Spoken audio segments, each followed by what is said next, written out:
రూపురేఖలు మార్చడంపై బీఆర్ఎస్ నేతలు నిరసన వ్యక్తం చేశారు. రాష్ట్ర వ్యాప్తంగా జిల్లా కేంద్రాల్లో తెలంగాణ తల్లి విగ్రహాలకు క్షీరాభిషేకం చేశారు.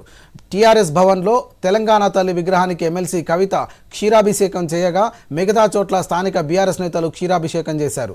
పలు చోట్ల అమరవీరుల స్తూపాల వద్ద తెలంగాణ తల్లి చిత్రపటాన్ని ఏర్పాటు చేసి క్షీరాభిషేకం చేశారు. ఈ సందర్భంగా తెలంగాణ భవన్లో ఎమ్మెల్సీ కవిత మాట్లాడుతూ తెలంగాణ అస్తిత్వాన్ని చెరిపివేసే ప్రయత్నం జరుగుతోందని, కాంగ్రెస్ ప్రతిష్ఠించింది తెలంగాణ తల్లి విగ్రహం కాదన్నారు.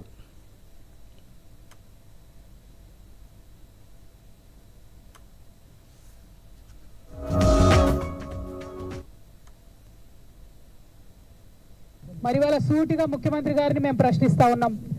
ఆనాడు ఎంతో మంది యువకులు, ఎంతో మంది ఉద్యమకారులు కలిసే ఈ విగ్రహాన్ని పెట్టుకోవడం జరిగింది. ఇవాళ వేలాది గ్రామాలలో వేలాది తెలంగాణ తల్లి విగ్రహాలు ఉన్నాయి. మరి టీజీని యాక్సెప్ట్ చేసిన మీరు ఈ విగ్రహాన్ని మార్చాలని ఎందుకు అనుకున్నారో తెలంగాణ ప్రజలకు చెప్పవలసిందిగా సూటిగా మేము రేవంత్ రెడ్డి గారిని ప్రశ్నిస్తా ఉన్నాం. మన తెలంగాణకు మాత్రమే ప్రత్యేకమైనటువంటి పండుగ బతుకమ్మ పండుగ.